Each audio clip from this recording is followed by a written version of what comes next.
So UFS is a mounting standard. Here is a UFS frame. So this is a 50-50 balance frame. You can see the UFS bolts on top.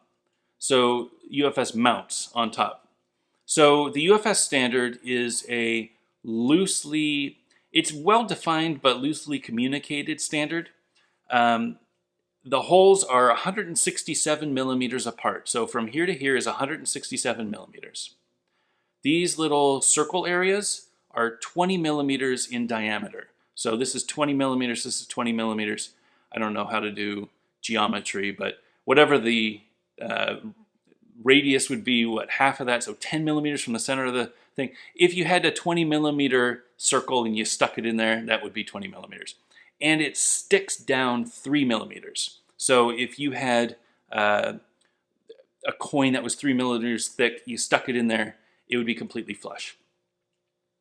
And that is it with UFS. There's a few other little things that you need to know about UFS. The width, supposed to be 41 millimeters.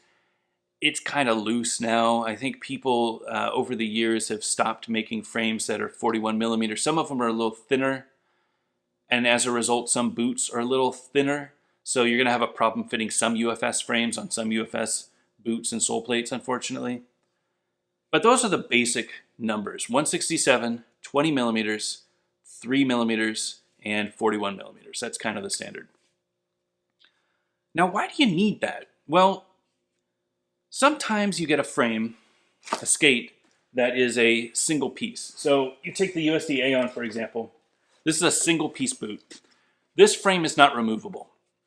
It is an amazing skate and an amazing frame, but if I wanted to skate any other frame, if I grind through this frame, I can't replace it. The way to replace it is I replace this whole bottom section. And that's fine, but UFS was designed so that people could skate different frames on different boots. So if you bought a rollerblade boot, you didn't have to stick with a rollerblade frame. You could get a Kaiser frame and put it on a rollerblade boot. Or you could get a K2 frame and put it on a razor skate. It didn't matter. So long as the frames were UFS, you could fit any UFS frame on any UFS boot. Now, what was it like before UFS? Well, it was kind of the Wild West. So I've got a few examples of frame mounting systems that I wanted to share just to show you how bad, or I guess I could say how interesting things were before the UFS system before UFS took over, excuse me.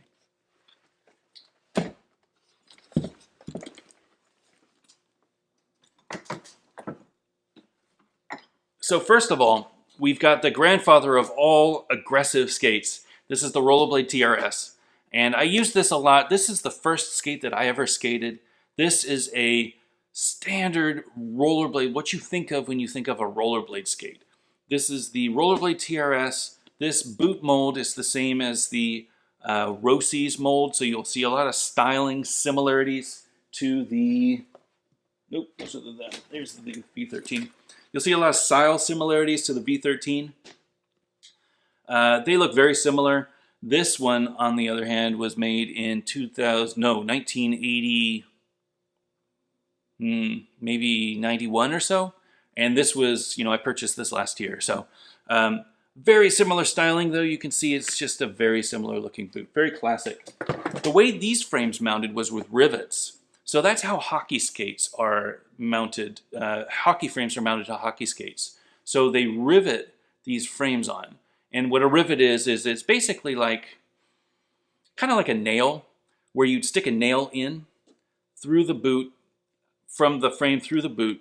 And the thing about the nail is it's got a barrel.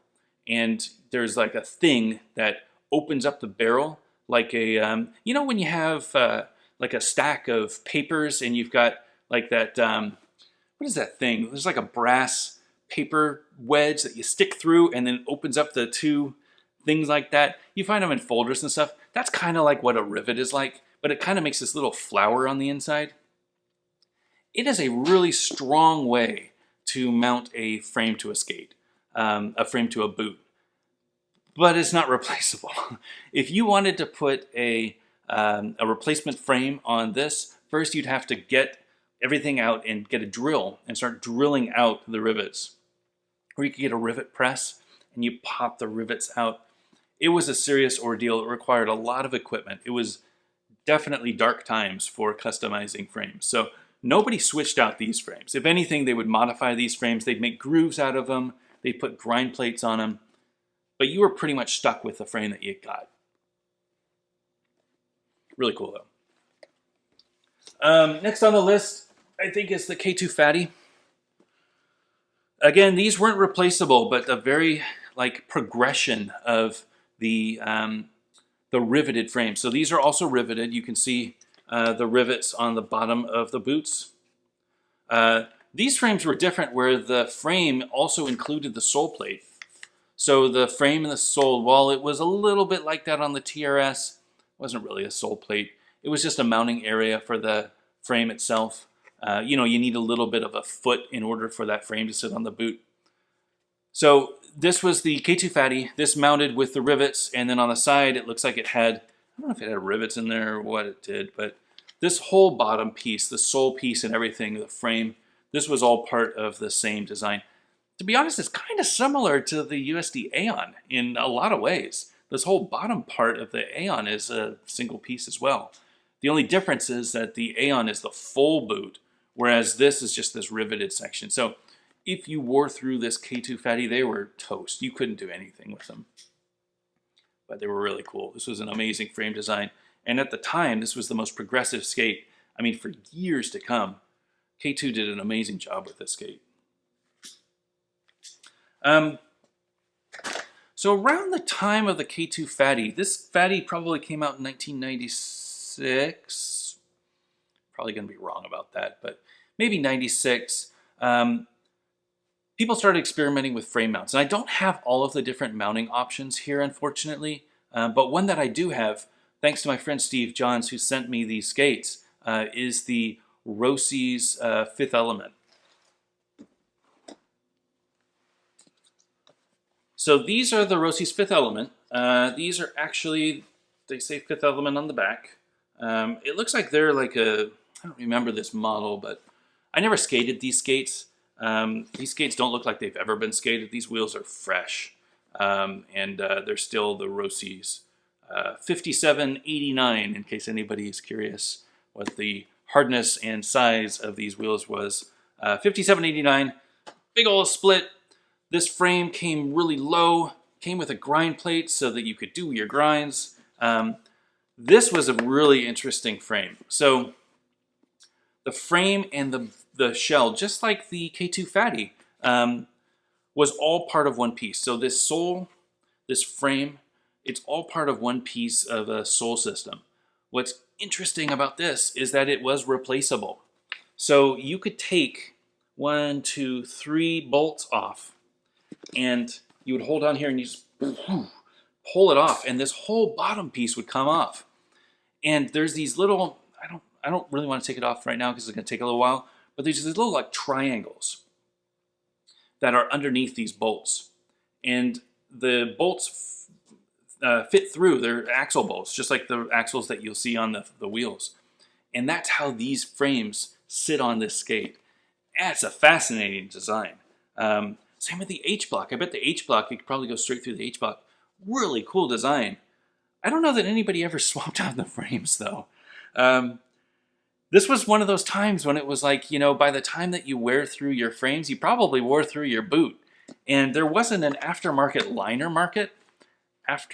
liner company, I guess. So trying to find liners aftermarket was really difficult. So you'd have to find these frame sole things, and then you'd have to replace the liners, and probably your boot was screwed up, and by that time you want to get new skates. And these were probably $300, $350 or so. They weren't cheap, but they were probably more expensive. They were probably very similar to trying to find all of these parts. This was really before the internet was a big thing too, so it's not like you could order them or anything. It was really difficult to find. But these were the K2 Fifth Element. And I think this is like a second generation. I remember this groove was more lined up in the originals, but fascinating skates. I don't know if they would be good anymore. I might skate them someday.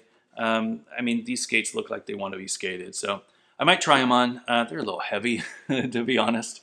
But But I love the frame mounting. You know, every company had their own proprietary system. So the big thing to happen in 1997, 50/50, which is the company that I own. I was not the owner at the time. That was Jess Deerenforth, who is still currently the owner. He and I are partners in the company. And Ted Simpson came up with the original aftermarket frame. Now, there were aftermarket frames before this, but this was by far the most popular aftermarket frame back in the days before UFS. And I have a few of them here.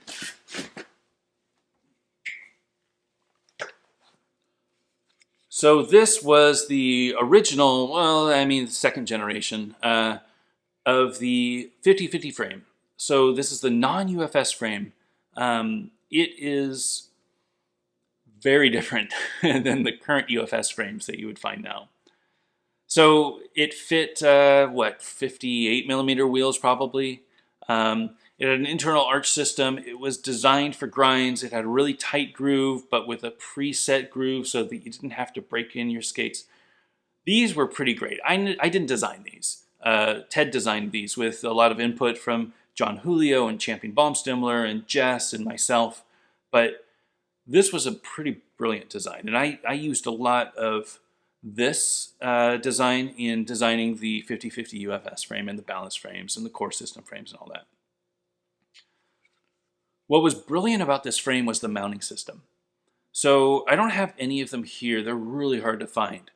But this mounted to a variety of boots using a variety of different mounting plates. So rather than standardizing the frame and, how do I say this? So there was no way that we could standardize a frame that would mount on every skate, right? So I've shown you 3 skates that won't work. I've shown you skates in the past that use completely different mounting systems, or some that don't even have mounting systems. The way that we got these frames to work is we would drill out those rivets. So we would take like a TRS. You would drill out the rivets, and you would get what we called base plates. And the base plates would fit using the existing holes on like the Rossi's Fifth Element, or the Rossi's Majestic 12, not Fifth Element.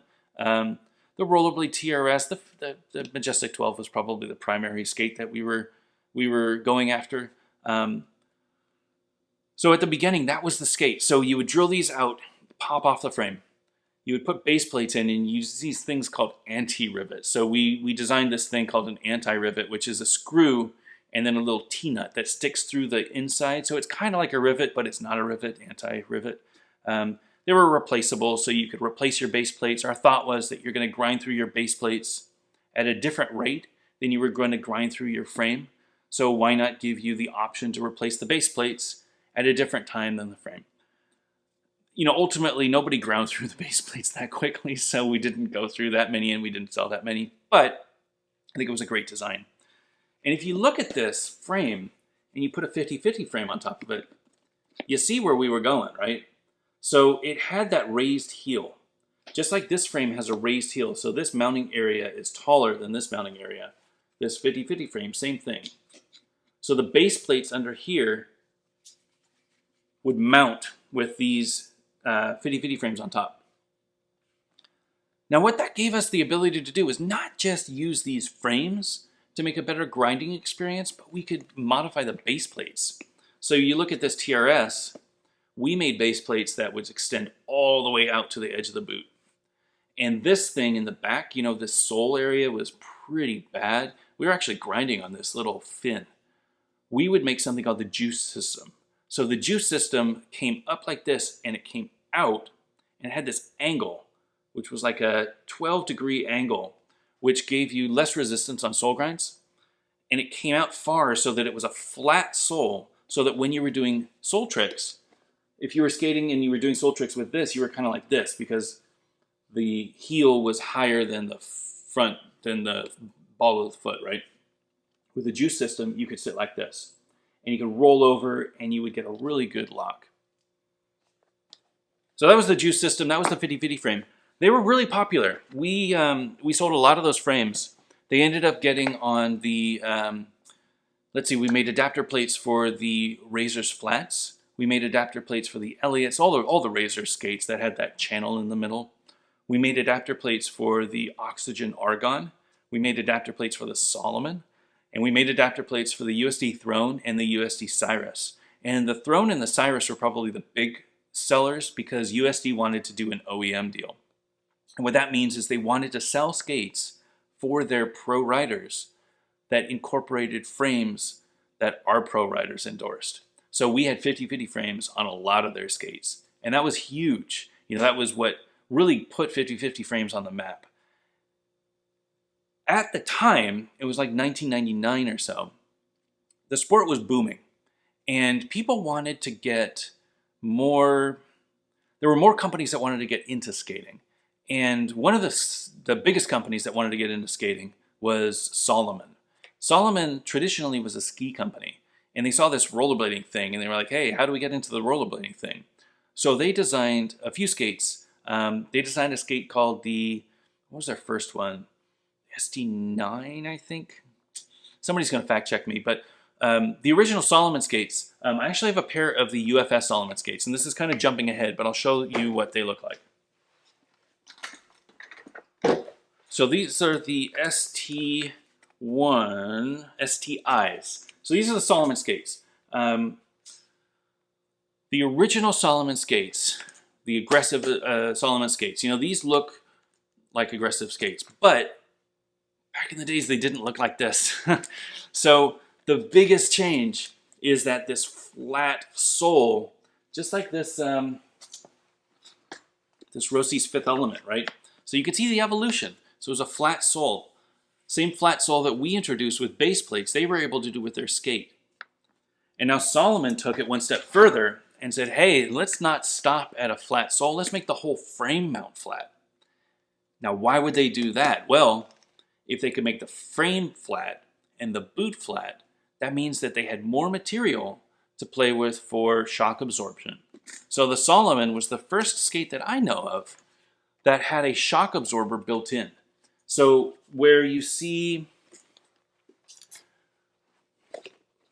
these TRS with the raised heel, imagine if this frame was flat, right? And this boot was flat. There'd be this much material just kind of hanging out back there. You know, it's a better feeling if when you're skating you have a little bit of a raised heel. You don't want to be perfectly flat because then you feel like you're going to fall backwards. So you want a little bit of a raised heel. There's two ways to raise the heel. You could use it with the frame like the TRS does. Or the way Salomon did, they had the frame completely flat and they used squishy, shock-resistant material to raise your heel. So you were still raised forward, you were still leaning forward, but instead of just plastic, they had a real squishy, like shock-absorbing material back there. And that was a game changer. So you could do gaps and you wouldn't hurt your heels. It would just be a more pleasant ride no matter what you were skating. So the first Salomons, they introduced that. And they had, as you can see here, don't look in the middle. Don't look in the middle. As you can see here, the Salomon frame had mounting on the outside. So this is how they initially mounted their frames. So the frame was a single piece. Pretend that this is the same color. So, so this frame, assume it's a single piece. It would mount with these 6 bolts in the front, 4 bolts in the back. And that is how this frame would mount to the skate. And you'd pop off this frame and these base plates would come off with the frame and you'd have this completely flat boot underneath the Salomon. Salomon was interested in doing OEM projects with different frame companies. But they couldn't do it because putting one of these frames, not that we ever did anything, I'm hypothetically speaking, what if Salomon came to us and said, hey, we'd like to do frames? Let's just put that out there. You could see how high it would be, right? So this frame is not designed for a flat boot. But this was the most popular aftermarket frame on the market. So what do we do, right? Well, let's figure out a way that we could make an aftermarket frame that would fit this skate, since we all agree that this skate is the future of rollerblading. The flat sole, the internal shock absorber, and a replaceable frame. That's what we want. That's the you know, if we could get there by the year 2000, that's what we wanted. Flat frame, flat sole, internal shock absorber. We all agree, all the skate companies agree, most of the skate companies agree, I can't say all. Most of the skate companies agree that that was the direction that we wanted to go. So, Salomon, Razors, USD, 5050, Senate, Able, who was 7XL at the time, probably a couple other companies. I think Shane Coburn was there as well, maybe with Salomon. Got together in 1999 and developed UFS. So UFS was a flat frame. Where is it? So this is like the 5050 UFS frame. Flat frame. Fits perfectly to this boot, right? The channel, 41 millimeters wide. The mountings are 167 millimeters apart. 20 millimeters diameter and 3 millimeters deep. The opposite is the opposite. This is the Volo V13. You can see what this frame mounts on. Pop. Pop. There. So this is how that frame mounts. So it's 41 millimeters right in the middle. It's 3 millimeters up, 20 millimeters across, and 167 millimeters from points. That was the standard. So if you followed this standard, if you were ground control and you wanted to put a frame on a Salomon ST9, all you had to do, 167, 23, 41, and it would just go pop, and you could sell your frames, 2 bolts, and you're done. And if you wanted to switch out the frames, take them off, put on a new frame, and you're done. And that was UFS. And that was the beginning of aftermarket frame companies. And that's when all the aftermarket frame companies came in. That's the beginning of frame customization within rollerblading. Now, why UFS, right? So UFS is a great system, and it was designed so that the frames could mount on any of the boots.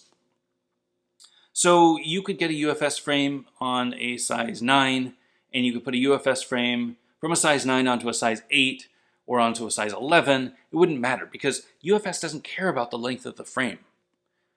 This is a UFS frame.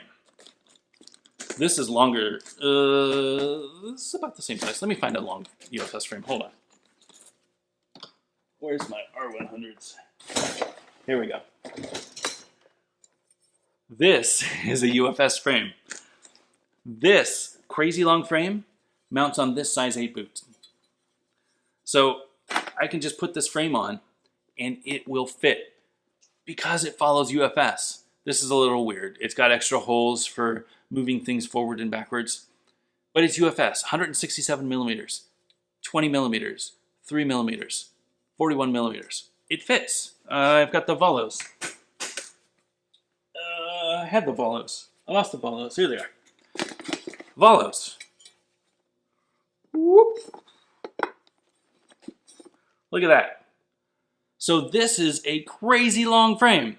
This fits 400 millimeter wheels. 100 millimeters, 100. It's crazy long. But it doesn't matter because it's UFS. So any UFS compatible frame will fit on any UFS compatible boot. But there's a problem.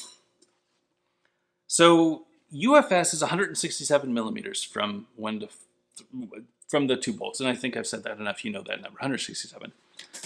The problem is that you're very limited with UFS on the width of your middle wheels.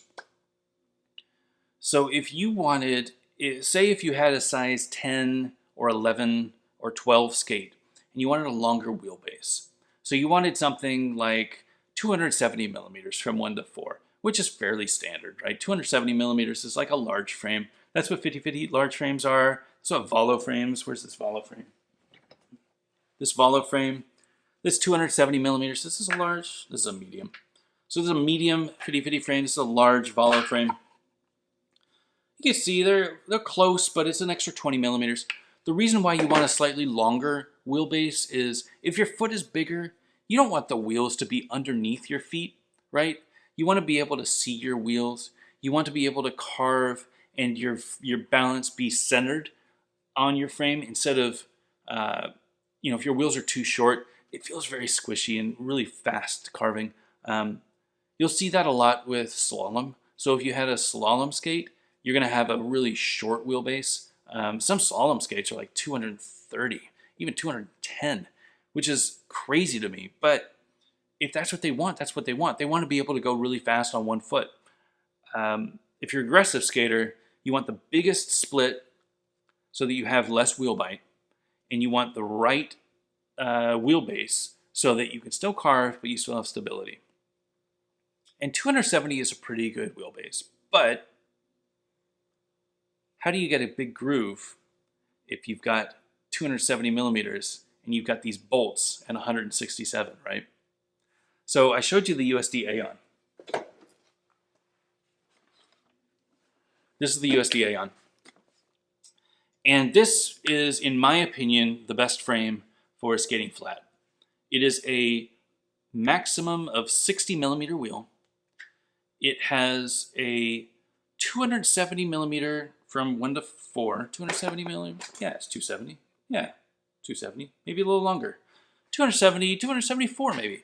From 1 to 4. For me, as a size 10 skate, this is the perfect wheelbase. I absolutely love this ride. But it's not UFS. It's not UFS because if you look at these frame bolts, if I put these frame bolts on the middle, you'll see that the dots for the frame bolts line up exactly where the wheels are. So a frame bolt looks like this. And this is a standard M6 bolt. The head at a minimum is 10 millimeters. At a maximum is like 16 millimeters. I've seen some big ones. I think Wish uses a fairly big one to get more surface area to tighten it down. The depth of this, or the height of this bolt head, anywhere from 3 to 4 millimeters. It really depends on the bolts that you find, but I think 4 millimeters is pretty standard. Imagine a 4 millimeter bolt sticking up that's 10 millimeters wide, and you're going to rub, like you're not going to be able to have the wheel spin. So what you have to do is you have two options. Either you move this wheel in, which is what most frame companies do. If you look at this, you can see how close this frame arch is. The frame arch is cut out so that the bolt can fit in, and the wheel gets really close to rubbing. Or if you don't have that option, you do what the Kaiser Elements did, which is go higher. Break it down. So these are the Kaiser Elements. Very similar split, right? 1 to 4, good wheelbase, but it's tall. If you look really closely, you can see this frame is dropped way low. So they didn't even care about the UFS. It's kind of hard to see. I can see it, but I know it's going to be hard for you to see on the video. This frame bolt fits fine, and it's a huge split, but it's much taller. Usually you get this front wheel to line exactly with the top. We're talking a good 8 millimeters lower, which makes this 58 millimeter wheel feel like a 64 millimeter wheel in height. It's not that huge of a deal. These are going to feel fine, but the optimal frame mount would have this all the way up. They can't because of UFS. So the Wish frame decided that they were going to say, we're going to make do with what we've got with the UFS standard, and we're going to mount smaller wheels on the inside and bigger wheels on the outside. Oh, I have my Wish frames. I forgot. So these are the Wish frames. 72s on the outside, 60s on the inside. And it's a very similar look. Very similar look to this Kaiser Element. But the trick to the Wish frame is that it's UFS and it's low. So these 60s are still as low as this Kaiser Element. they push that 60 mil down, and then they have a bigger wheel on the outside to make it so that it rides flat. It's a bit of a hack. It's an amazing design. It's great, but it's not perfect. The perfect solution would be, what if the UFS bolts were out here? Or what if the UFS bolts were movable? So, funny enough, I was looking through this. I was looking through my frame collection to see if I had anything else to illustrate this UFS issue, this mounting issue, and I actually came across something really fascinating. So Powerslide, which is the company that owns USD, as well as Kaiser, they know their frames, they know their boots. They make a skate called the Imperial. Where's my Imperial? Oh, here it is. So this is the Imperial. This is not UFS. This is a 165 mount. So a 165 mount, where did that frame go? Oh, here it is. So a 165 mount, this is a 165 frame. This is a 3x110 Powerslide Pleasure Tools FSK frame. This came stock on these Powerslide Imperials. It is a 246 millimeter from 1 to 3. It fits a maximum of 110 millimeter wheel. This is what I skated when I first started big wheels. This is an amazing frame. It's a little short for me now. Now that I know better, I would probably want something a little closer to 260. They don't really make that, but this is a great frame if you have a smaller foot. Why I bring this up is this mount, it's a 165, which is different than the 167 that UFS uses. And you can see it's very similar to the traditional 50-50 frame, right? So it's got that raised heel. And the reason is that it's a very traditional boot. So it's got that raised heel. So this frame is a 165. It mounts straight onto the mounting plates. And you can see on the bottom that there are 2 bolts, 165 millimeters from front to back. And you fit the bolts in and you get your frame mounted. What's interesting about this, I never realized it until then, this bolt moves. So, do I have a frame bolt? Oh, I don't have anything over here. Oh, I have this little screwdriver. This will work. So look at this. You can move this bolt. I can move it forward. I can move it backwards. So this is a really interesting idea. The reason why this works so well is because they only have, so with this 165, it's actually a 195, 165 frame. So Powerslide makes a 195, so there's 2 mounting areas up here. You assume that the back mounts to where it mounts, and then the front can either use this rear bolt or this front bolt, 165 or 195. And the reason why you would want to do that is to ride different wheels. So sometimes you want to ride like a 125 with a different split. They thought about the problem that we're trying to solve. Sometimes the wheels are too big and they're going to rub on the frame bolt. So what do? You ride a 195, right? So if a 165 doesn't work, a 195 would. I think there's a lot to think about here. Now, what would it take, right? What would it take for a skate company like USD, like them, like Rollerblade, to modify their mount in order to accommodate a different size? So they've all migrated over to UFS.